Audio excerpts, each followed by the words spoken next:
Deus nos abençoe. Êxodo capítulo 19, por favor, a partir do verso 18.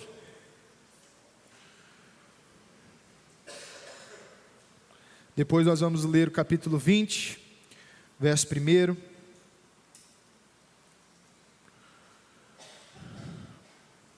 E o verso 16. Vamos a Êxodo capítulo 19, a partir do verso 18. O monte Sinai estava coberto de fumaça, pois o Senhor tinha descido sobre ele em chamas de fogo. Dele subia fumaça como que de uma fornalha, todo o monte tremia violentamente, e o som da trombeta era cada vez mais forte. Então Moisés falou, e a voz de Deus lhe respondeu. O Senhor desceu ao topo do monte Sinai, chamou Moisés para o alto do monte, e Moisés subiu. E o Senhor disse: desça e alerte o povo que não ultrapasse os limites para ver o Senhor, e muitos deles pereçam. Mesmo os sacerdotes que se aproximarem do Senhor devem consagrar-se, senão o Senhor os fulminará. Moisés disse ao Senhor: o povo não pode subir ao monte Sinai, pois tu mesmo nos avisaste. Estabeleça um limite em torno do monte e declare-o santo. O Senhor respondeu: desça e depois torne a subir, acompanhado de Arão. Quanto aos sacerdotes e ao povo, não devem ultrapassar o limite para subir ao Senhor, senão o Senhor os fulminará. Então Moisés desceu e avisou o povo. E Deus falou todas essas palavras, versículo 1 do capítulo 20, verso 16: não darás falso testemunho contra o teu próximo. Vamos orar? Santo Deus, nós te louvamos pela sua palavra diante de nós, pela sua obra de providência, Senhor, e de sustento, para manter a sua palavra íntegra, completa, para que ela nos instruísse hoje, Pai. Nós te agradecemos pelo privilégio de ter ela diante de nós. Diante disso, colocamos diante do Senhor as nossas consciências, Pai, pedindo misericórdia. Se não fosse o Senhor se revelar a nós, nós não poderíamos te conhecer. Então o que a gente te pede é que o Senhor mesmo se revele, que o Senhor mesmo aplique a sua palavra aos nossos corações, que o Senhor mesmo nos ensine com ela lida no meio do teu povo, da tua comunidade de santos. Que o Senhor mesmo, através do Espírito, nos instrua e ilumine as nossas vidas. Por favor, não sejam os nossos pensamentos e sentimentos, mas tão somente a sua palavra nos instruindo. No nome de Jesus. Amém. Queridos, a gente vem trabalhando uma série relacionada à liberdade, né? E chamando cotidianamente aos domingos aqui, dominicalmente, né? Os 10 mandamentos ou as 10 palavras de a lei da perfeita liberdade. A gente tem dito que nós fomos libertos para sermos livres de verdade, para sermos livres de forma perfeita, e com isso a gente tem dialogado diretamente com a noção de liberdade do nosso tempo. Nosso tempo vê liberdade como autonomia para viver do jeito que se quer, autonomia para realizar o que se pretende, autonomia para desmando, autonomia para dizer o que quer, fazer o que quer, ser o que quer. Esse é o nosso tempo. E as músicas, e os jingles, e as propagandas de televisão falam que você pode ser o que você quiser, te passando sempre essa ilusão de que liberdade é autonomia. E o que a gente tem aprendido é de que na verdade não. Liberdade é sobre vivermos da forma como Deus nos criou para viver, ok? É isso que a gente tem trabalhado até aqui. Por isso, quando a gente fala da perfeita liberdade, nós falamos da liberdade que é real, não dessa liberdade ilusória da autonomia individual, mas de uma liberdade real.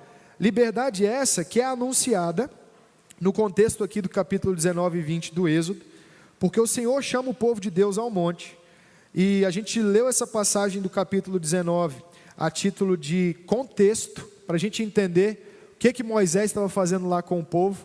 E a ordem de Deus ela é muito clara. Deus vem com a sua presença sobre o monte, em fumaça, trovões, relâmpagos, terremotos, mostrando o seu poder, causando no povo um senso de dependência, de reconhecimento dos seus pecados, da sua condição de pecadores humanos. E o Senhor, diante disso, chama Moisés e age com misericórdia, dando limites para o povo. No contexto do Êxodo, o povo vivia no deserto, já agora liberto, aonde o Monte Sinai estava, né? Fomos libertos do cativeiro do Egito, depois de nos rebelarmos contra Deus no jardim. A gente vem falando disso direto aqui. pecamos, fugimos de Deus, vivemos distante de Deus nos nossos próprios ambientes, criando as nossas casas, as nossas cidades, fora do jardim, nos escravizando aos outros deuses, acabamos no Egito. No Egito, escravizados, o Senhor intervém milagrosamente por nós e vamos para o deserto. No deserto, Deus intervém milagrosamente de novo e diz para o seu povo: eu vou dar a vocês uma terra, vou dar a vocês um novo caráter, vou resgatar o pacto que vocês perderam comigo. É aí que vem a lei de Moisés. Vocês tinham uma ordem clara de como viver no jardim, vocês abandonaram essa ordem, mas por minha misericórdia, eu trago essa ordem para vocês. Vocês agora vivem em sofrimento, violência, pobreza, porque vocês me abandonaram. Abandonaram a vida que só eu posso dar. Né? O pacto de obras do jardim eram muito claras. Cultive e cuide do jardim, não coma da árvore do conhecimento do bem e do mal, pois se comer, certamente você morrerá. Distante de Deus, tudo que temos é sofrimento e morte. Quando obedecemos, temos vida. É isso que Deus tem resgatado aqui. Por isso, nesse contexto em que Deus manifesta a sua misericórdia, no meio do deserto, em que Ele milagrosamente intervém pelo seu povo, Ele dá uma lei como regrinhas que a gente pode obedecer ou desobedecer? Não. Uma lei que resgata o pacto, uma lei que resgata a vida que a gente empobreceu. Uma lei que tira da gente a inutilidade que os outros deuses desse mundo causam na gente e nos dá de fato humanidade, hombridade, nos leva de volta para o nosso Criador e com isso nos mostra as criaturas que nós somos. E é isso que Deus tem feito com a gente aqui como igreja desde que a gente tem estudado o primeiro mandamento.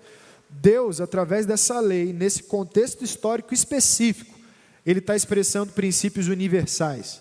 Princípios universais que dizem para a gente quem Ele é, quem nós somos e como devemos viver, ok?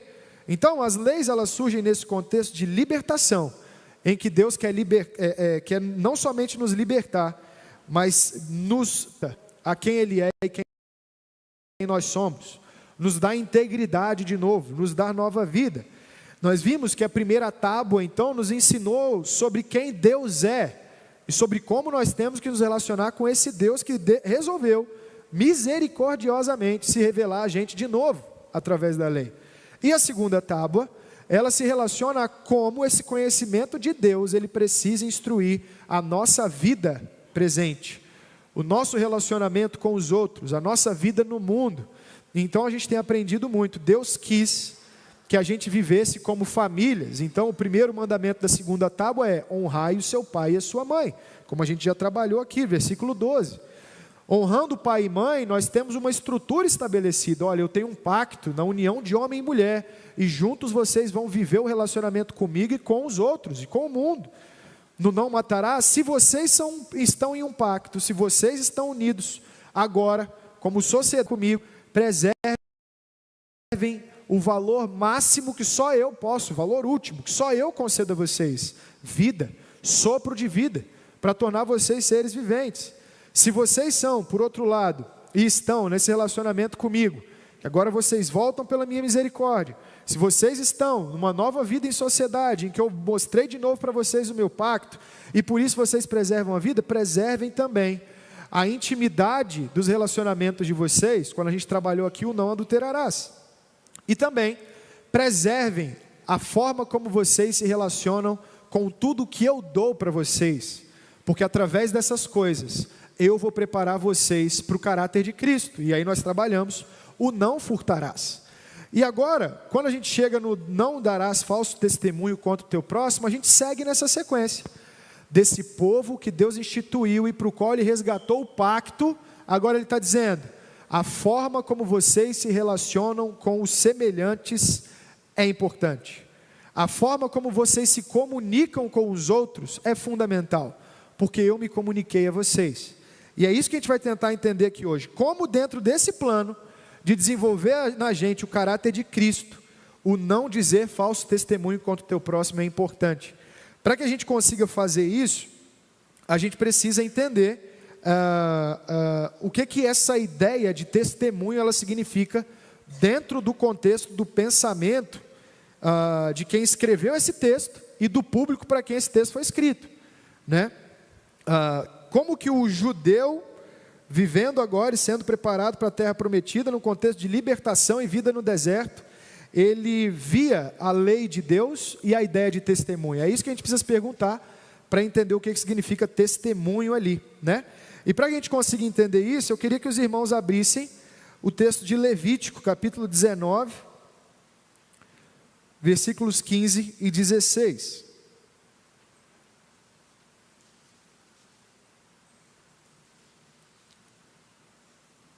Levítico 19, 15 e 16.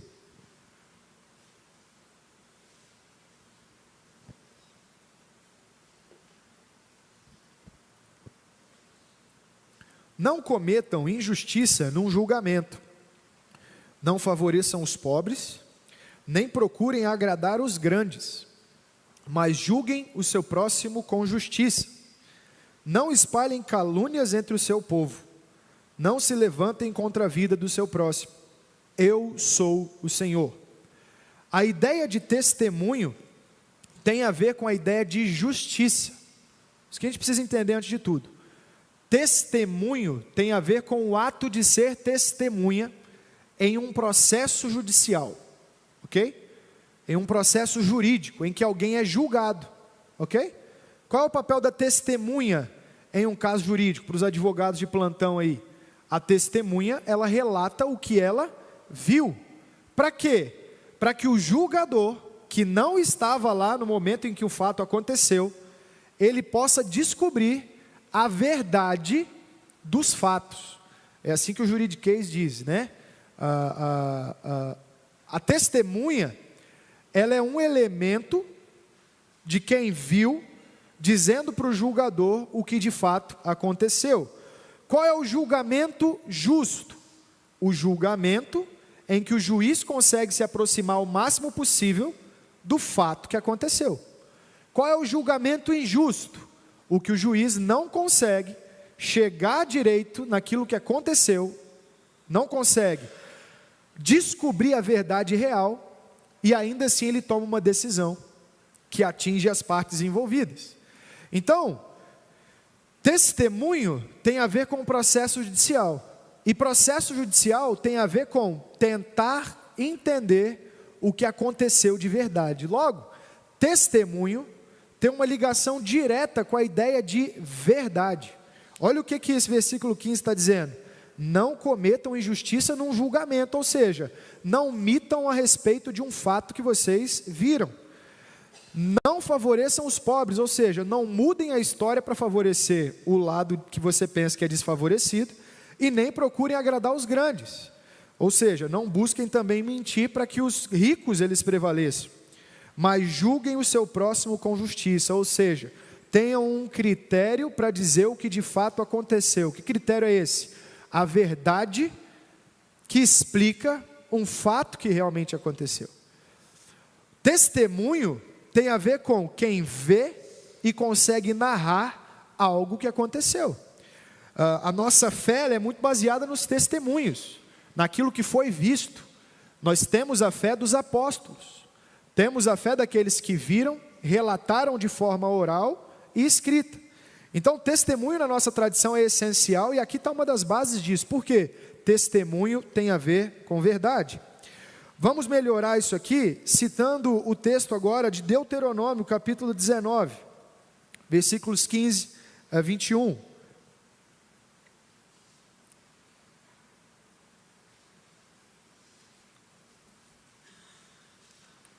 E aqui vem as leis a respeito das testemunhas. Uma só testemunha, todos abriram aí? Uma só testemunha não é suficiente para condenar alguém de algum crime ou delito. Qualquer acusação precisa ser confirmada pelo depoimento de 2 ou 3 testemunhas. Se uma testemunha falsa quiser acusar um homem de algum crime, os 2 envolvidos na questão deverão apresentar-se ao Senhor diante dos sacerdotes e juízes que estiverem exercendo o cargo naquela ocasião. Os juízes investigarão o caso, e se ficar provado que a testemunha mentiu e deu falso testemunho contra o seu próximo, deem-lhe a punição que ela planejava para o seu irmão. Eliminem o mal do meio de vocês. O restante do povo saberá disso e terá medo, e nunca mais se fará uma coisa dessas entre vocês. Não tenham piedade, exijam vida por vida, olho por olho, dente por dente, mão por mão, pé por pé. O texto está sendo muito claro em dizer para a gente que o testemunho falso, ou seja, o testemunho de mentira, que muda uma história que foi vista, e por isso atrapalha um julgamento justo, ele é um caso muito sério. Ele é uma questão de vida ou morte, porque uma mentira a respeito de algum fato pode causar uma punição injusta. Logo, para evitar que nós tenhamos punições injustas, trataremos isso de forma séria. Eliminem isso do meio de vocês.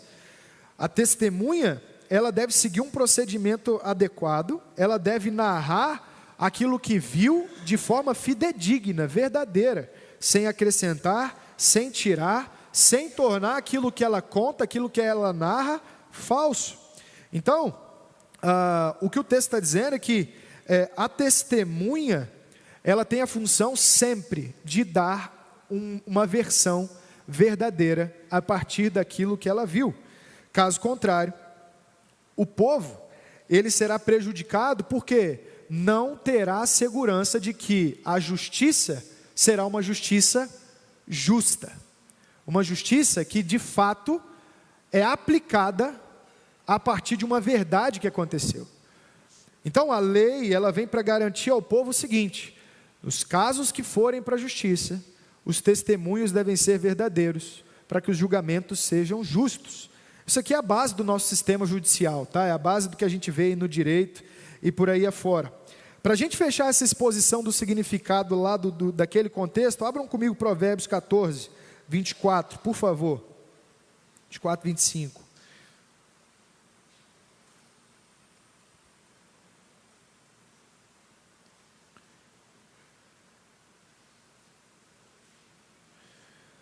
Olha que interessante. Vamos para o versículo 25, na verdade. A testemunha que fala a verdade salva vidas, mas a testemunha falsa é enganosa. O que o texto está dizendo? O testemunho, ele não tem só a função de ser verdadeiro para que injustiças não aconteçam. Ele também precisa ser verdadeiro, porque quando ele é verdadeiro, ele produz vida, ele protege as pessoas, ele garante que a comunidade vai ter um procedimento para si, para ser protegida, para não sofrer injustiças, para não ser acusado. Na verdade, vou fazer uma ponte aqui, né, com o direito do nosso tempo, para que vocês entendam. Quem aí já teve, não precisa levantar a mão, mas já teve uma dúvida sobre a função do advogado criminalista? Quem nunca ouviu uma fala bem assim, como é que pode trabalhar como advogado criminalista, advogado no direito penal, que a gente chama? Vai defender bandido? Quem nunca ouviu esse tipo de fala, né? Defender bandido? Um absurdo. Não, a ideia da advocacia criminal, ela explica um pouquinho do que eu estou tentando mostrar aqui. A advocacia criminal, ela serve para que os mesmos critérios sejam aplicados para todos. Então, partindo do pressuposto de qualquer um de nós poder ser um réu criminal a qualquer momento, a gente pode estar andando na rua de carro, olhar no celular, por algum momento ter um lapso e atropelar alguém, e estar num processo criminal para ver se a gente foi culpado ou se merece uma responsabilização ou não. A questão é, as regras para verificar se você é um culpado ou não, elas precisam ser as mesmas, e não distintas. Então o advogado penal, aqui eu quebro esse preconceito, tá? O advogado criminalista, ele não está ali para defender bandido, ele está ali para garantir que aquele que a gente chama de bandido não tenha os seus direitos violados enquanto ele é processado criminalmente.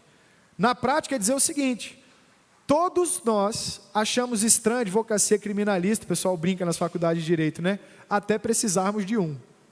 Por quê? Queremos que o nosso julgamento ele seja justo. Queremos que as regras sejam seguidas. Não queremos que o pobre tenha um julgamento mais pesado do que o rico. Não queremos que o bem estudado, culturado e o nécio tenham julgamentos distintos. Pelo contrário, partindo do pressuposto que todos nós podemos errar, temos que ter princípios de julgamento justo. Por isso, um testemunho verdadeiro no processo judicial, ele é essencial para que todos tenhamos a seguinte segurança: estaremos sendo julgados de forma justa, não a partir de mentiras. Essa é a ideia, tá? Então, resumindo, no contexto original, a ideia de testemunho tem um sentido jurídico. E esse sentido jurídico traz consigo um outro valor, virou aula de direito, né? Traz consigo um outro valor jurídico que está no Israel antigo, que é o da presunção de inocência. Quem já leu lá dentro dos textos do Antigo Testamento sobre as cidades refúgio? Quem lembra disso aí, das cidades refúgio? As cidades refúgio eram um ambiente para onde os criminosos deveriam ser levados para que o seu vingador não os matasse por vingança imediatamente, porque lá eles seriam protegidos até ter uma sentença final e a punição pudesse ser aplicada, presunção de inocência. Com um processo em que juízes vão olhar, então a gente tem um devido processo legal, em que todos vão ter o seu direito assegurado. E esse direito assegurado significa o seguinte: aquele que está sendo julgado, a partir de um testemunho verdadeiro, pode ser que ele seja absolvido. E isso pode trazer para ele proteção para a sua vida. E isso é essencial para a comunidade. Porque se a comunidade troca mal por bem e começa a punir benfeitores e tratar bem pecadores, toda a comunidade está sob risco. Logo, a cultura do Israel é uma cultura de valorização da verdade.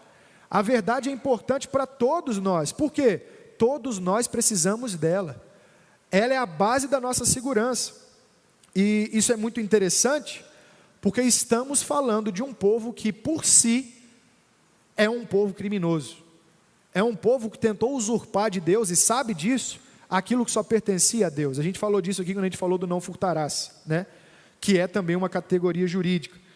O que é o povo de Deus? Gente que descobriu na lei que pecou contra o Deus Criador e que quando recebe a lei, a renovação do pacto, descobre: eu era um criminoso, que estou sendo tratado por Deus com misericórdia. Deus dá, gente, olha a profundidade disso quando Ele traz a lei. Deus dá para criminosos uma lei justa. E diz o seguinte: eu sou tão bom, quando eu mando vocês para o meio das cidades, e agora eu dei uma terra onde vocês vão poder viver bem, segundo a minha lei, eu sou tão bom e misericordioso, que eu dou para vocês um procedimento para que vocês não tenham injustiça. Sigam ele, porque através dele eu vou ensinar para vocês que vocês são pecadores e tratados pela minha misericórdia. Então, o sentido original do texto ele é muito profundo. Por quê? O procedimento de testemunho, que é um procedimento jurídico, as cidades refúgio, presunção de inocência, conta a história de um Deus misericordioso que trata com misericórdia pecadores, criminosos, usurpadores, mentirosos, que atacam a si o tempo todo, que mentem, que dão falso testemunho o tempo todo. Olhem para Abraão, por exemplo. Abraão mente sobre quem era a sua esposa, desconfiando das promessas de Deus. Adão e Eva desconfiam do que Deus havia dito e descumprem a primeira ordem que nós recebemos: não comam da árvore do conhecimento do bem e do mal. Isso é uma questão jurídica, essa é uma questão que revela para nós o seguinte: Deus está tratando pecadores com misericórdia. Esse é o sentido do texto. Não dizer falso testemunho, quando a gente diz não dará falso testemunho contra o seu próximo, é dizer o seguinte: não atentem contra a misericórdia do pacto que Deus recuperou. Não atentem contra o pacto que Deus expressa através da sua lei. Quando vocês trocam a verdade pela mentira, antes de tudo vocês atacam o Deus que resgatou vocês e que quer, através desse procedimento de testemunho, ensinar vocês que vocês são criminosos que foram resgatados. Esse para mim é o sentido geral. Esse é o sentido mais profundo dentro da história bíblica. E é claro que ele tem uma segunda aplicação que é muito profunda, porque a verdade então ela tem consequências para a comunidade. Se eu minto, eu coloco toda a comunidade em risco quando eu presto um testemunho. Se ao prestar um testemunho num julgamento, eu minto sobre o que de fato aconteceu, eu estou sendo injusto com alguma das partes, e isso gera completa insegurança para o povo que Deus separou para si. A lei do Senhor quer trazer para esse povo confiança, segurança, paz, shalom. A gente lia agora há pouco que quando o povo de Deus, na escola bíblica dominical, quando o povo de Deus voltou da Babilônia e se dedica a reconstruir o templo e a cidade de Jerusalém, eles passam a atuar obedecendo a lei como um só homem, com integridade, com confiança em todos abrem mão dos seus afazeres, para reconstruir o altar, o templo e os muros da cidade para poderem viver bem. O ponto aqui é, não se dividam pelos seus partidarismos, não se dividam pelos seus próprios valores, não se dividam pelos seus interesses, não recebam propina, não recebam vantagens, não tentem com ideologias dizer que você quer proteger o pobre do rico. Não é a função do testemunho manipular a verdade.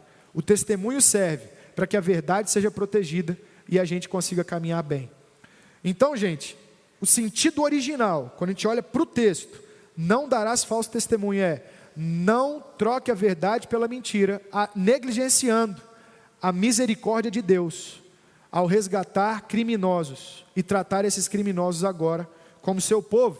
Segundo, não ataquem a ordem que Deus está estabelecendo para o seu povo. Isso é um pecado profundo. Isso precisa ser eliminado do meio de vocês. Está claro, gente? Está claro? Se não tiver, você faz assim: atuo muito juridiquês, eu não quis fazer direito, porque já não suporto, e você trouxe isso para nós agora. Está tudo bem? Está em paz? Se precisar, eu repito, tá? Porque o sentido original ele é muito profundo, cara. Deus é o grande legislador do mundo, Deus é o criador e ordenador de todas as coisas. Nós, usurpadores do que Ele criou, mentirosos, assassinos, homicidas, adúlteros, depravados, que recebem um procedimento agora para serem tratados pela verdade e ter o seu coração ensinado. Atacar contra Deus através da mentira é dizer que tudo o que Ele fez não importa. Trocar a verdade pela mentira, a gente já vai ver aplicações mais práticas disso, é atacar o próprio pacto, é atacar a própria relação que a gente tem com Deus, a própria relação que a gente cotidianamente negligencia, né? E atacar a verdade é atacar o próprio povo de Deus, que Deus constitui através desse pacto da sua lei. É atacar nesse sentido aquele que Ele salva, aqueles que Ele resgata e trata com justiça. Para que a gente entenda o sentido mais amplo que isso recebe no Novo Testamento, eu peço que os irmãos abram o texto de Mateus capítulo 5, versículo 33 a 37.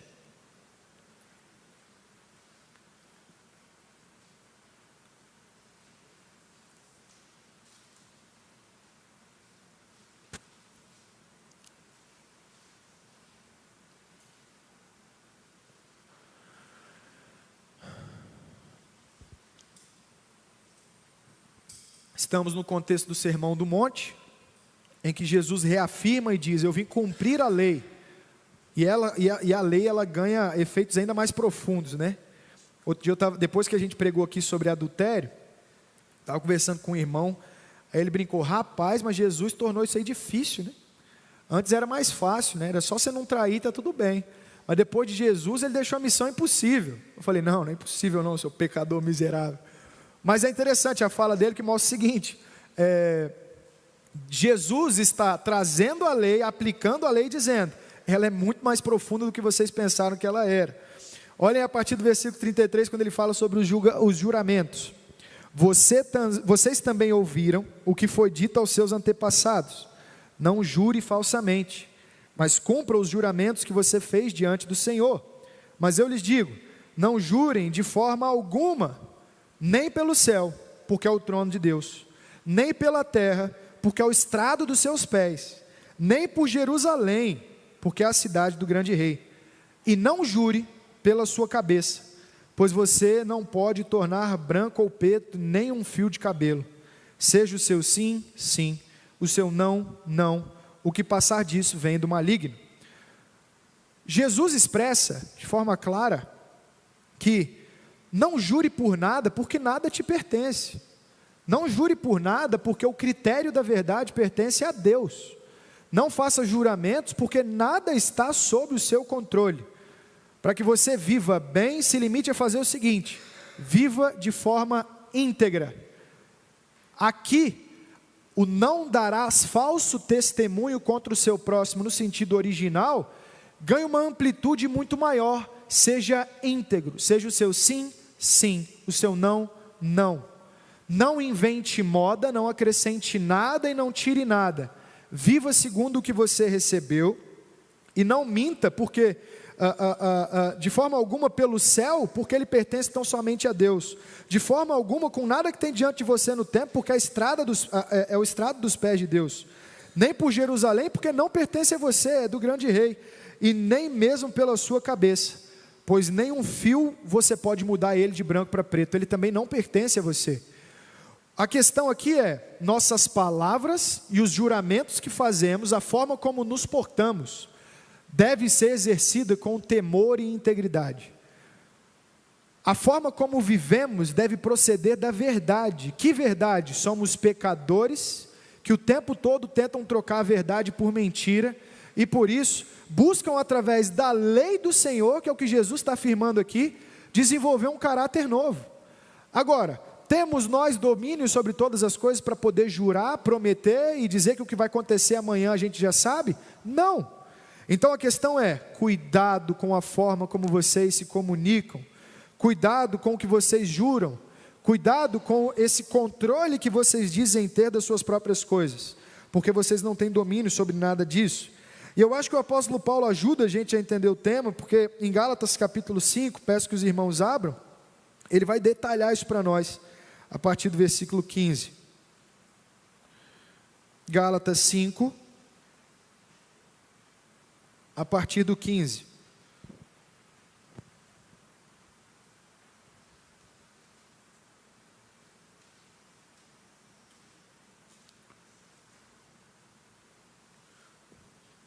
Perdão, pessoal, eu falei Gálatas, mas na verdade a gente trabalha com Efésios.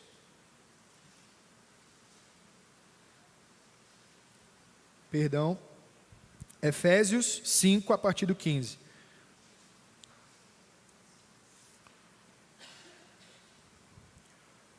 Olha como é que a expressão de temor, ela vai aparecer, seja o sim, sim, o não, não.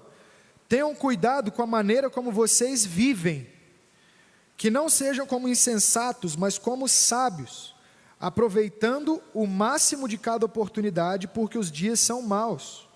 Portanto, não sejam insensatos, mas procurem compreender qual é a vontade do Senhor. Não se embriaguem com vinho, que leva à libertinagem, mas deixem-se encher pelo Espírito, falando entre si com salmos, hinos, cânticos espirituais, cantando e louvando de coração ao Senhor, dando graças constantemente a Deus Pai por todas as coisas, em nome de nosso Senhor Jesus Cristo. Sujeitem-se uns aos outros, por temor a Cristo. A gente vai perceber então que esse temor, e o Paulo está falando aqui sobre a vida em comunidade, dentro do livro de Efésios, da carta aos Efésios, em que ele está trabalhando a identidade do povo de Deus e quem eles são em Cristo, ele está dizendo que não habite em vocês a vida da libertinagem que leva vocês a viver sem temor. Não se embriaguem, não busquem satisfazer os seus desejos, não sejam como os insensatos, que vivem de acordo com o seu próprio pensamento e vontade, mas pelo contrário, procurem compreender qual é a verdade, procurem compreender qual é a vontade do Senhor. Falando entre si com salmos, hinos, cânticos espirituais, cantando e louvando de coração ao Senhor, dando graças constantemente a Deus Pai por todas as coisas. A ideia aqui, gente, é o seguinte: no meio do povo de Deus não deve haver a vida dos insensatos, em que cada um fala o que pensa, diz o que quer, expressa aquilo que sente. Não, no meio do povo de Deus a gente expressa aquilo que é a vontade de Deus. Ah, mas quer dizer então que no povo de Deus não existem pensamentos? Claro que existem, basta a gente ver a nossa cabeça aí agora. Você está dizendo, nossa, Arthur, um monte de termo jurídico para falar para pregar no domingo, você está aí pensando, a gente pensa as coisas mesmo, mas e o que a gente faz com as coisas que a gente pensa?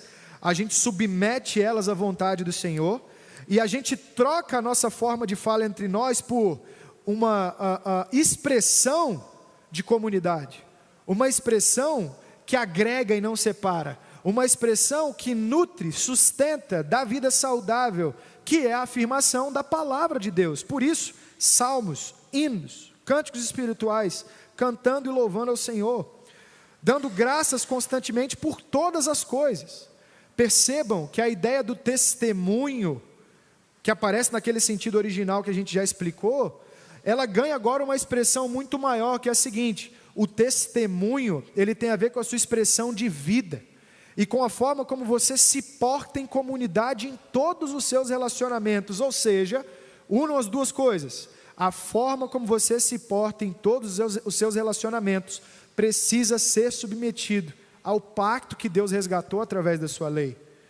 Você precisa voltar para a lei de Deus, para que você não mais perca tempo vivendo como os insensatos, e com isso empobrecendo a sua vida, e trazendo mais sofrimento, mas na verdade você precisa agora usar a sua expressão, a sua comunicação, o seu relacionamento com a comunidade dos santos, com os outros, com o mundo. Tudo isso precisa ser resgatado sob o temor do Senhor, sob a verdade, sobre esse critério que é posto. Testemunho tem a ver com verdade, e a verdade é a vontade de Deus, e a vontade de Deus está expressa na palavra do Senhor, e pela palavra do Senhor nós somos pecadores, resgatados, que são colocados em comunidade na adoção de filhos, para desenvolver o caráter de Cristo através do serviço. Então, o não dar falso testemunho tem a ver com uma vida de temor. Testemunho não é só palavra, testemunho também é ação, testemunho também é o jeito de se portar, testemunho é o que se faz, são os hábitos, testemunho tem a ver com viver atemorizado, viver consciente da nossa condição de pecadores resgatados pela lei de Deus, e afirmar essa lei com toda a nossa força. Nesse sentido, o falso testemunho seria essa vida sem temor, essa negligência da misericórdia de Deus, e esse constante ataque aos outros, e ao que Ele está fazendo na vida dos outros, desrespeitando os relacionamentos que nós temos, em que Ele nos colocou, dentro desse sentido mais amplo. Para que a gente tenha isso ilustrado e fixado assim na nossa mente, depois a gente siga para o final, eu queria ler com os irmãos a pergunta e a resposta 112 do Catecismo de Heidelberg, porque ele vai resumir o que o 9º mandamento ele exige. O que não darás falso testemunho contra o teu próximo exige? Que eu não devo levantar falso testemunho contra ninguém, nem distorcer as palavras de ninguém, não fazer fofoca, nem difamar, não condenar, nem me ajuntar com ninguém, para condenar a outrem precipitadamente e sem o ter ouvido. Antes devo repudiar toda mentira e engano, obras próprias do diabo, para não trazer sobre mim a pesada ira de Deus. No tribunal ou em qualquer lugar eu devo amar a verdade, dizê-la e confessá-la com honestidade, e fazer tudo o que puder para defender e promover a honra e a reputação do meu próximo. A questão aqui, queridos, é que nós, em comunidade, diante do pacto e dentro do pacto de Deus, vivemos uns pelos outros, não com críticas, mentiras, críticas pesadas, mentiras, ataques, ou negligência para aquilo que é a verdade, pelo contrário, mas vivendo entregues ao bem dos outros. Essa é a expressão da ideia de não dar falso testemunho. Alguns comentadores inclusive dizem que se os outros mandamentos eles falam do patrimônio, da vida sexual e tudo mais, esse mandamento, o 9º, ele teria a ver com a proteção da reputação dos irmãos, ou com a integridade dos irmãos, com a imagem dos outros. E isso vai desde condutas simples, como olhar o que o irmão está fazendo e dizer para o outro: nossa, você viu o que o outro fez? Até os ataques injustos, até os desrespeitos, até mesmo as opressões, repressões. Então, a gente percebe pela pergunta que nossos irmãos deixaram registrada aqui no Catecismo, que essa noção do testemunho ela ganha uma expressão muito maior. A questão aqui, querida, é o seguinte: em todos os ambientes que você viver, não só no ambiente da igreja, não só no ambiente de um tribunal em que você vai como testemunho, outro dia eu fui, mas em todos os ambientes em que você convive, você está inserido no pacto de Deus, e por isso, você precisa preservar a verdade, e preservar a verdade é agir conforme a palavra de Deus, não com juízos desmedidos, não com mentiras, não com ataques, mas com misericórdia, daqueles que estão no mesmo relacionamento, daqueles que são pecadores, dependentes de Deus, carecem da graça de Deus, e que foram resgatados por essa verdade. A gente vai ver que, nesse sentido, muitas causas dos nossos pecados, é a gente pensar que nós estamos numa posição diferente do que o irmão que está conosco. Quem não pecou, que atire a primeira pedra. Quem quer corrigir o outro, que tire a trave do seu olho, para que possa ajudar a corrigir o cisco que está no olho do outro. Porque nós estamos todos aqui debaixo da mesma relação com Deus, pecadores tratados com misericórdia. Por isso, ao falarmos do outro, precisamos falar conforme nós gostaríamos que falassem de nós. E aí o mandamento anterior do não furtarás, ele é aplicado aqui também de uma outra forma. Por que falar dos outros como falamos? Porque julgar os outros como julgamos deveria ser feito, sendo que nós somos passíveis dos mesmos juízos. Essa é a grande questão.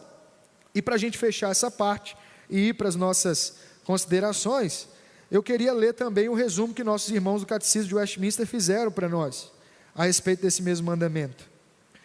Quais são os deveres exigidos no 9º mandamento? Os deveres exigidos no 9º mandamento são: conservar e promover a verdade entre os homens e a boa reputação de nosso próximo, assim como a nossa. Evidenciar e manter a verdade de coração, sincera, livre, clara e plenamente. Falar a verdade, somente a verdade, em questões de julgamento e justiça e em todas as demais coisas, quaisquer que sejam.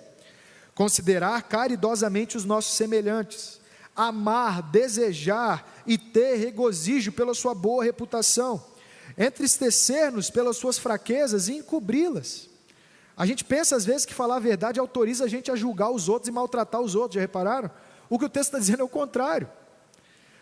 Encobri-las, tratá-los bem e mostrar franco reconhecimento dos seus dons e graças, defender sua inocência, receber prontamente boas informações a seu respeito e rejeitar as que são maldizentes, lisonjeadoras e caluniadoras, prezar e cuidar de nossa boa reputação e defendê-la quando for necessário, cumprir as promessas lícitas, empenhar e praticar tudo que é verdadeiro, honesto, amável e de boa fama.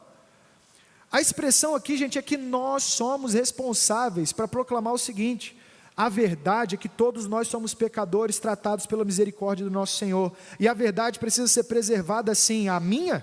A sua? Não, a verdade de Deus. Todos nós estamos submetidos e vamos ser tratados pela lei em todas as nossas condutas. Agora, por conta disso, recebemos o direito de juízo sobre os outros, de opressão sobre os outros, de maltrato sobre os outros? Não, pelo contrário, de cuidado. Essa é a ideia de proteção da reputação, porque é a função de todo crente que está diante do pacto com o Senhor, agir como Deus agiu, cuidar de todos os seus irmãos, incluindo a sua reputação, com todas as suas forças, com tudo o que pensa. Aqui um contraste ajuda a gente a entender o que está sendo dito pelo catecismo. Nós sempre na vida da igreja ouvimos falar de casos, porque a gente sempre tem os vigias da vida dos outros perdidos por aí, né? Então alguém vê alguma coisa acontecendo na vida de alguém, o vigia, aí o que o vigia faz? Ele passa igual aquela motinha na rua que vigia o bairro, né? Ou o vigia de praia, né? Que vê alguém se afogando, ele pega um apito e apita, e fica na praia. Esse é o crente que vigia a vida dos outros. Ele vê alguém se afogando lá, apita e fica parado. Aí você está lá na sua barraca e você olha: ué, o salva-vida está esperando que eu vá entrar? Sim. Quando nós falamos de disciplina, quando nós falamos de tratar, de disciplinar os outros no meio da igreja, é tratar para o bem. A disciplina não tem a função de excluir os outros, julgar os outros, maltratar os outros. A disciplina ela sempre tem a função de recompor, restaurar, ajudar, tornar saudável. Nunca a função de maltratar. O vigia, ele olha, aponta e diz: olha lá, hein? Geralmente é para os presbíteros que chega, né? É muito legal. Alguém liga, o telefone toca, a gente já suspeita, já está rindo lá atrás. Hein, você viu o que fulano fez? Você viu? Aí, assim, de coração, partindo do texto bíblico, a melhor resposta é: e você, irmão, fez o quê? Conversou com seu irmão? Abraçou? Perguntou do que ele precisa? Vai começar a tomar um café toda semana com ele para acompanhar o problema do pecado dele? Ou você quer que eu vá lá e dê um tapa na cabeça dele? Porque geralmente é assim a vida do vigia crente, gospel. A gente tem algumas coisas que a gente preserva e a gente abandona. Não é disso que o texto está falando. O texto está falando: todos vocês são pecadores, se coloquem debaixo da misericórdia de Deus. E agora preservem-se uns aos outros, como um só homem, como uma só comunidade. Não como vigias, mas como cuidadores, zelosos. Não como vigias, mas como mordomos que veem na vida das outras pessoas oportunidade de cuidado e aprendizado do que o próprio Senhor fez com a gente. Por isso o Senhor Jesus diz: buscai primeiro o reino de Deus através do quê? Do serviço. Por isso o apóstolo Paulo diz, Filipenses capítulo 2, seja a atitude de vocês a de Cristo, que não se orgulhou, mas serviu, se colocou à disposição dos outros. Então, o que o mandamento ensina para a gente, é função do crente, antes de tudo, reconhecer que ele troca a mentira pela verdade, e ele foi feito verdade em Cristo. E quando ele é feito verdade em Cristo, ele é feito para imputar mentira sobre a vida dos outros? Não! Ele é feito para proclamar sobre a vida dos outros a misericórdia e a restauração através da sua própria vida. Então, o sentido original, ele ganha um sentido muito mais amplo, muito mais profundo, que a gente não pode esquecer. E aqui a gente caminha para as nossas considerações, né? Porque a forma como falamos e nos portamos, ela não deve ser inspirada na atitude dos outros, mas em como Deus nos tratou no pacto dele. Quando que Deus fala? E o que ele faz quando ele fala? Ou quando ele se porta? Em primeiro lugar, primeiro versículo da Bíblia, quando Deus fala, ele cria todas as coisas. Ele cria todas as coisas, todas as coisas pertencem a ele. Se todas as coisas pertencem a ele, quem tem o critério do juízo na mão? Deus, não nós. Por isso Jesus está dizendo: não prometa com base em nada, porque você não tem nada sobre o seu poder. Quem promete e cumpre é Deus. Você se submeta a ele. Deus diz: cuide e cultive. E tudo que nós fazemos nisso era poder responder a Deus dizendo o seguinte: eu vou cuidar e cultivar, Senhor. Mas o que a gente prefere? A gente prefere comer daquilo que não poderíamos comer, e o que a gente consegue é morrer, sofrer, trocando a verdade pela mentira, dizendo-se sábios, tornando-se loucos, como o apóstolo Paulo pregou.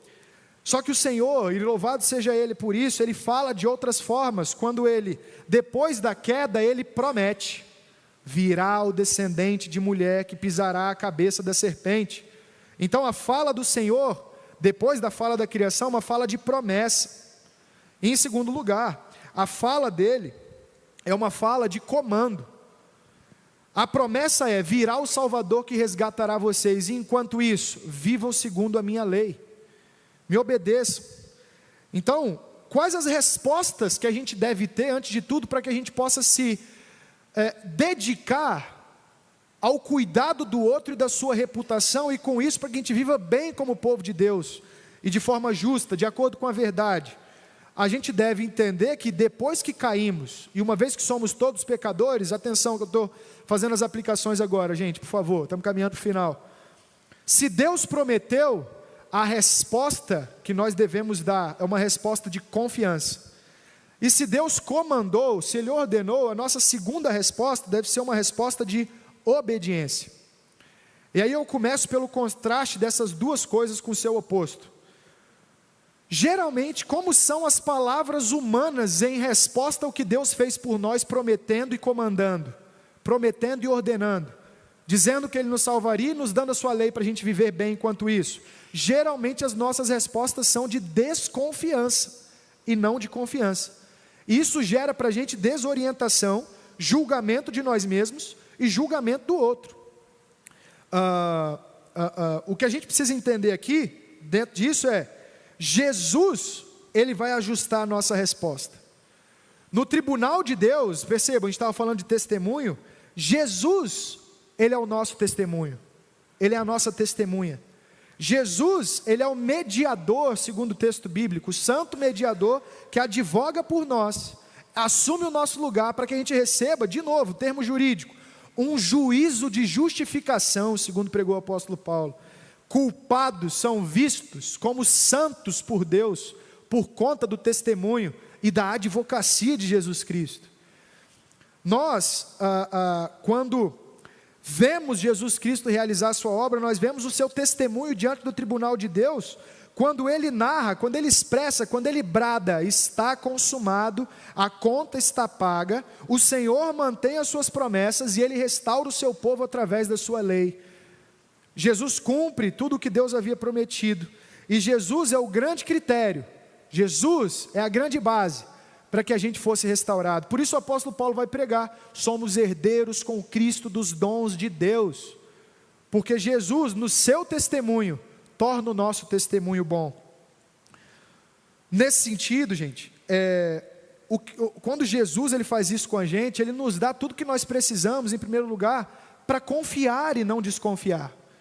Jesus, em todo sentido, em tudo isso que ele está fazendo, ele nos dá razões para obedecer e não desobedecer, porque Deus, em sua misericórdia, nos tornou novos. Deus, em sua misericórdia, colocou no lugar da mentira e do pecado que somos, a verdade de Cristo Jesus. E a gente recebe em Jesus a liberdade, e liberdade através da lei que Ele afirmou, para desenvolvermos confiança e obediência, como critérios, para que a gente viva bem em comunidade, protegendo as reputações uns dos outros. O falso testemunho, nesse sentido, tem como causa, antes de tudo, é isso que a gente está propondo aqui, a desconfiança das promessas de Deus e do cumprimento delas. Quando nós agimos de forma errada, tentamos controlar a vida dos outros, agimos com os outros com um peso maior do que nós colocamos sobre nós mesmos, nós estamos desconfiando do que Deus fez. Nós não somos maiores, nós não somos menores, o outro não é maior, o outro não é menor, todos nós estamos debaixo do mesmo critério. Todos nós nos colocamos dentro do mesmo cenário, e quando nós desconfiamos da narrativa bíblica nesse sentido, e desconfiamos do que Deus fez, e com isso, nós nos colocamos em uma posição maior do que deveríamos, nós caímos em desonestidade. Essa é a grande questão. A causa do falso testemunho é a desconfiança, e o falso testemunho nos torna desonestos, falsos, com máscaras, que não permitem que a gente esteja em bons relacionamentos, em relacionamentos de serviço, de amor e de cuidado. A desconfiança de Deus nos torna desonestos, porque nós ou vamos nos achar bons demais, ou vamos nos achar ruins demais. E a desobediência com isso, ela mostra que por conta dessa desonestidade, nós estamos o tempo todo inseguros do que Deus fez, de quem nós somos, de quem o outro é, e de como nós deveríamos nos portar diante das relações dessas pessoas. Percebam o seguinte: quando uma pessoa, eu mencionei os vigias antes, o vigia da vida dos outros, vou usar como exemplo de novo para explicar esse ponto. Quando os vigias apontam o erro de alguém e trazem, como o Jaler estava rindo, para os presbíteros corrigirem, geralmente a justificativa é a seguinte: não, porque se deixar isso aí continuar acontecendo desse jeito, onde que a gente vai parar, né?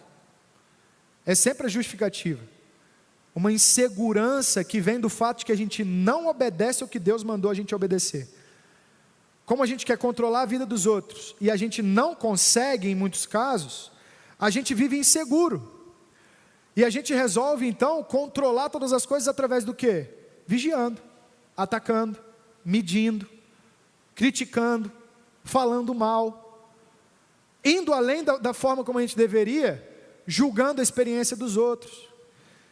E as respostas para isso, na verdade, elas deveriam ser respostas de confiar em Deus, confiar no que Ele realizou e está realizando na vida de todos nós, confiar de que nós somos, segundo a narrativa bíblica, pecadores resgatados, que estamos em processo de santificação, de reestruturação, de restauração. E com isso, ao perceber que somos todos pecadores, e pecadores fazem o quê? Pecam, se atacam, às vezes se machucam, sermos instrumentos de restauração na vida dos outros, permanecermos firmes preservando a verdade. A confiança, então, ela é a base da integridade. O que é ser íntegro? Seja o seu sim, não, seja o seu sim, sim, o seu não, não. Ser íntegro é não colocar a reputação do outro em risco, atacando a verdade que Deus trouxe para todos nós, que somos todos pecadores. Porque se nós não reconhecemos isso, nós somos injustos. Nesse sentido, gente, o tratamento da vida dos irmãos e da vida em comunidade deve ser sempre um tratamento de confiança. Deus está realizando a sua obra no meio de nós. E juntos, no mesmo barco, nós nos tratamos, nos servimos e nos reestabelecemos e somos restaurados em Jesus. E no meio disso, o Senhor nos dá procedimentos para que a gente seja restaurado, acolhido, tratado. Que procedimentos são esses? A sua lei. Que procedimentos são esses? Os seus sacramentos, a vida da igreja, os meios de graça, a liderança da igreja, as pessoas confiáveis. Obedecemos à lei, porque a lei ela vai ser a nossa base de segurança, para que então juntos o nosso coração possa ser tratado. Arthur, então se você está dizendo que a gente tem que confiar em Deus, porque Ele está tratando a todos nós, isso deve trazer para nós integridade na relação com o outro, e não desconfiança. A gente não corre o risco de cada um falar o que quer e ter os seus próprios pensamentos, e quando a gente tiver que corrigir alguma coisa, não ter critério, e aí a gente cai num relativismo? Não, porque a base para todos nós é a lei de Deus, e a lei de Deus institui o seu povo, a lei de Deus institui a igreja, a lei de Deus institui o sacerdócio universal dos crentes, a lei de Deus institui a adoção de filhos, a lei de Deus ela nos traz os parâmetros da santificação. Então, o texto bíblico ele vai dizer, se você vê o seu irmão pecar, converse com ele. Se ao conversar com ele de forma justa, sem ficar falando para os outros, sem ficar fazendo com que seu irmão desconfie de você, ou se sinta julgado, ou se sinta oprimido, compartilhe da condição dele. Se ele não responde bem e nega a lei de Deus, aí sim, converse com irmãos confiáveis e tente conversar com esse irmão de novo. Caminhe junto. Os procedimentos estão no texto bíblico, para tratar pecadores, que é o que nós somos. A confiança no plano de Deus, ela precisa ser a base, e a obediência, ela precisa ser a nossa ação, para que sejamos tratados, e assim ter um ambiente confiável. Vocês já viram como é horrível estar em um ambiente em que a gente sabe que alguém falou mal do outro? A gente está até ali, a gente até canta junto, a gente até escuta o pastor pregar e tal, mas a gente não dá aquele passo mesmo em que um olha para o outro e fala bem assim, olha, realmente eu pequei contra você, meu irmão. Só que a partir de agora, eu não vou mais pecar contra você, pelo contrário, eu vou afirmar a sua reputação. Eu vou dizer, olha, ele pode até ter feito alguma coisa que você está dizendo que ele fez aí, fulano, mas ele está num processo de restauração e abandonou aquela vida dele, eu sou testemunho disso. Eu sou testemunha disso. Nós somos demasiadamente negativos com a opinião que temos sobre os outros. Nós somos muito formados pela nossa cultura. Já viram o debate político? A função do que a gente vê lá nessa cultura de entretenimento, do debate político que aparece nos jornais aí. Não veja CNN. Parece programa de esporte. É um tentando destruir o outro a todo momento. O cara está no estádio de futebol, ele vê um jogador errar um passe, ele no auge da sabedoria futebolística dele, ele fala, olha lá, pelo amor de Deus, parece que não treina. É melhor descer 11 da torcida que joga melhor. Mentira, se você pisar lá dentro, você não vai nem conseguir correr com os caras que estão lá dentro. É que beleza, eles podem errar, eles erram, não é o nível do Brasileirão Série A, vendo Rio Branco, ela é esportiva, mas a gente julga os outros, o apóstolo Paulo, pregando aos Gálatas, ele usa a expressão do ego, dizendo que o ego dentro de nós, ele não deve ser nem inflado demais e nem reduzido demais, ele deve ser contido pela palavra do nosso Senhor. A gente não deve nem se menosprezar como pecadores indignos, depressivos, que não querem fazer nada, estão estagnados, porque o seu pecado não nos deixa viver, nós fomos libertos. Mas por outro lado, nós não podemos nos dar a ilusão de que temos o direito de julgar todos os casos e todos os outros e termos todas as respostas. Não temos. Nossa função é servir ao outro, protegendo, cuidando. Nós precisamos confiar em Deus e nas suas promessas e no que Ele tem feito em todas as nossas vidas, porque essa confiança é a base da confiança que temos nos outros. Quem cria filhos sabe disso. Hoje é dia das mães, né? Eu uso de exemplo. Como é dolorido você criar um filho, como as mães dizem, né? Muitas vezes com o coração pesado. Nós criamos filho para o mundo, né? Afinal das contas. Por onde que ele está andando? Por onde que ele está pisando? Eu escuto isso da minha mãe direto, porque meu irmão vive em São Paulo, né? A gente está almoçando, aí ela fala assim, nossa, o que será que João está comendo agora? se nós não confiarmos de que Deus é sustentador e está guiando o processo dos nossos filhos, crianças, nós vamos viver desesperados. Mas a verdade é a seguinte, gente: o Senhor da criação, o Senhor dos pactos, o Senhor da igreja, preserva e cuida do seu povo. Confie em Deus. Confie em Deus, que toda essa sua desconfiança de você mesmo, do outro, do mundo e dele mesmo, ela vai acabar. E segundo, obedeça aos seus mandamentos.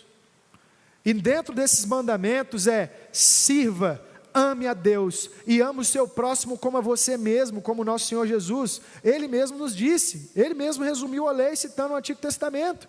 Ame ao outro como você mesmo, porque ele é um pecador como você.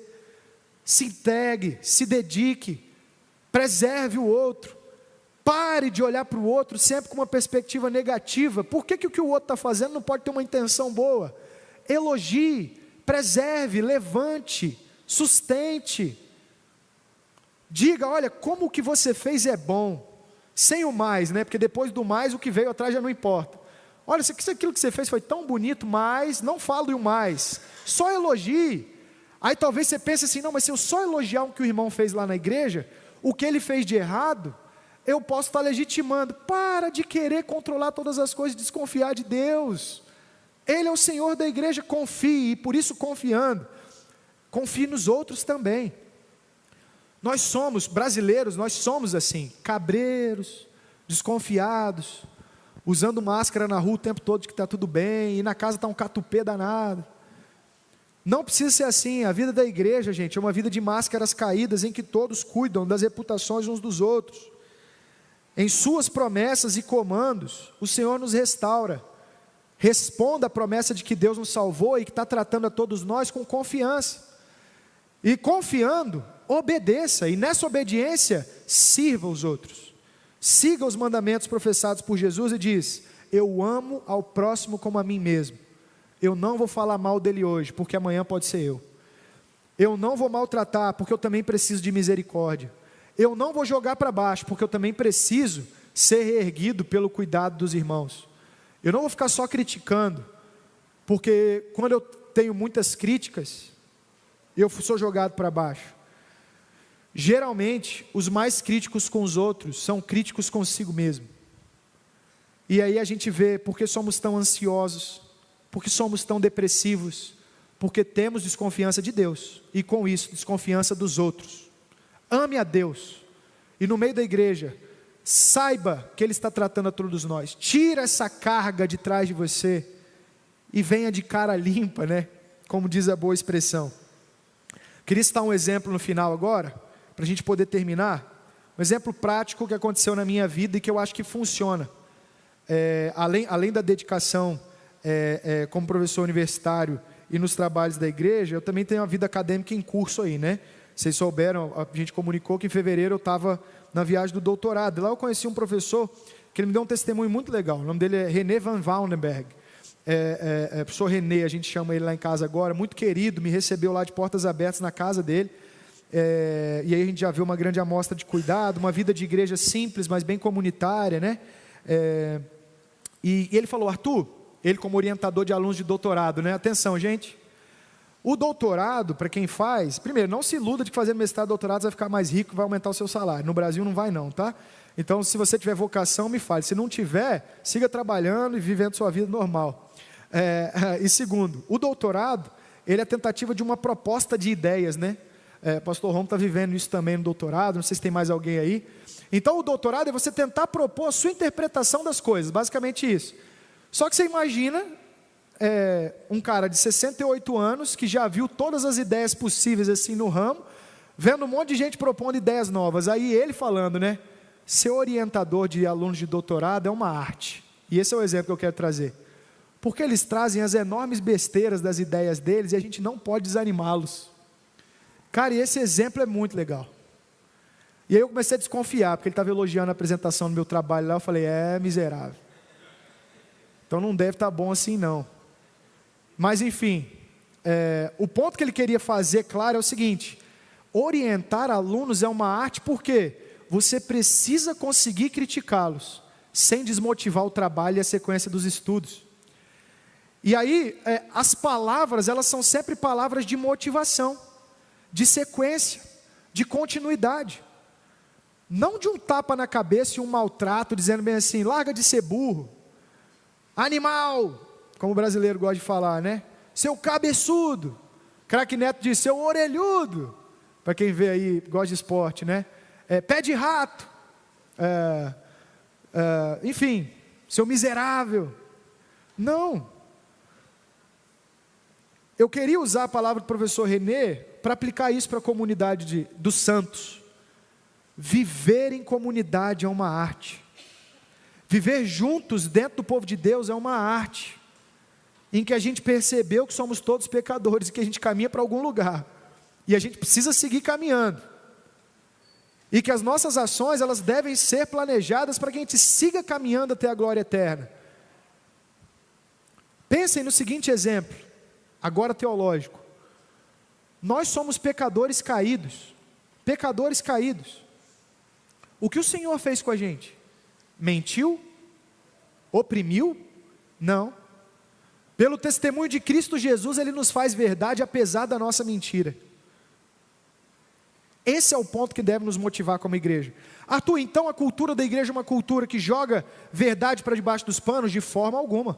Ela segue a lei em obediência e dentro dos procedimentos que Deus estabeleceu, dentro do mandamento bíblico, que não só aponta os erros, mas cuida, que não só diz amar a Deus e os seus mandamentos, mas ama o próximo como a ti mesmo, como o Senhor Jesus mesmo nos disse. Para a gente fechar, eu chamo o pessoal do louvor e encerro resumindo: nas bases da confiança e da obediência, vivam em comunidade, amando aos seus próximos. De novo, olhem para mim. Quem está subindo é só quem cantou no início, não precisa olhar para eles. Confie em Deus, confie na obra de restauração dele em você e no outro. Confie na obra de restauração que ele faz em todos nós. E por fim, obedecendo, se engaje na restauração do outro e na consumação da obra de Cristo em nós. É muito fácil apontar, difícil é servir e assumir o jugo com os irmãos. Difícil é colocar o tênis, a calça, a camisa e apoiar um momento de luto. Difícil é sair da sua preciosa rotina e ir tomar um café com alguém que está passando por um momento difícil. Difícil é parar para ficar meia hora ouvindo a mesma história do irmão que precisa falar. Mas você precisa fazer isso. Como igreja, queridos, o não darás falso testemunho com o seu próximo é: proteja o seu irmão. Ame o seu irmão como Cristo te amou. Cuide dele como Cristo cuida de você. Você não é dono dele, você não é dono nem de você mesmo. Por isso o apóstolo Paulo ele expressa: eu não julgo nem a mim mesmo, porque eu pertenço a Cristo. Eu não julgo eu não tenho esse direito, as minhas experiências. Quem me julga é Cristo. O que eu vivo hoje, confiado no que Ele fez por mim, e segundo, obedecendo diante do que Ele me deu. As promessas de Deus, responda com confiança, confiando em Deus, confiando no que Ele fez em você mesmo, e confiando nos outros. E aos comandos de Deus, obedeça, amando aos outros como Ele te amou, servindo aos outros como Ele te serve. E então juntos a gente vai poder se regozijar na vida eterna, dizendo: que bom que a gente caminhou até aqui.